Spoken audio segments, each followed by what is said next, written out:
Today I have a few thoughts on what we've been studying in James. If you remember, James 1 verse 19 says, "Let everyone be quick to hear, slow to speak, and slow to anger." These thoughts are reflected in the book of Proverbs, as you know, and I've just found some verses in the Proverbs chapters that go with the days of the month in the last few days that are particularly relevant.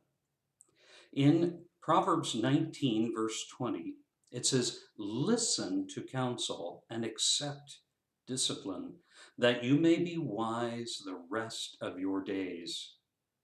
It's saying we need to accept the counsel that other people give us, and even the negative discipline we experience from others and from the Lord, and that will give us wisdom. Listen. Later in the same chapter, chapter 19, verse 27, it says, "Cease listening, my son, to discipline, and you will stray from the words of knowledge." Listening, of course, is not enough, but it's worse to cease, to stop listening. There's a warning here. We'll go astray if we stop listening to discipline. People and the Lord use discipline to help us, to train us. James also says, in addition to being quick to hear, be slow to speak.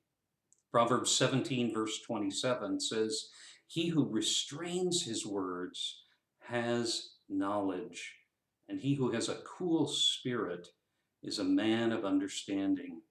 Sometimes it's important that we just restrain, that we hold back something we wanted to say, and that will indicate that we have knowledge. And notice in the second half of that verse, Proverbs 17:27, "He who has a cool spirit is a man of understanding." I think that's going to be more and more important as the various impacts of the coronavirus continue to escalate. We need to maintain a cool spirit. And what a great transition into the last point that James made in chapter 1, verse 19, quick to hear, slow to speak, slow to anger. Again in Proverbs chapter 19, verse 11, "A man's discretion makes him slow to anger, and it is his glory to overlook a transgression."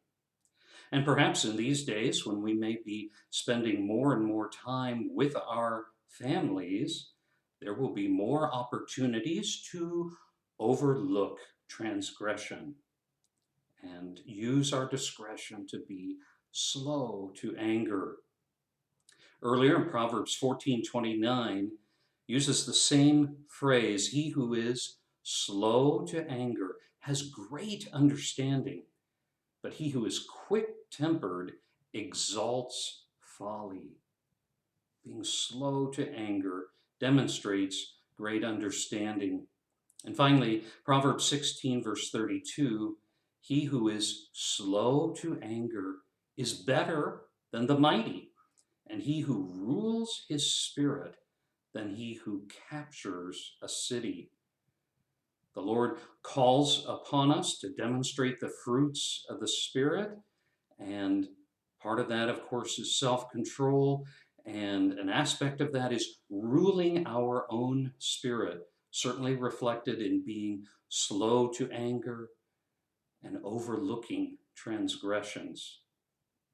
Well, I hope that the Lord continues to supply grace in these days. Looking forward to seeing you on Sunday. The Lord bless you.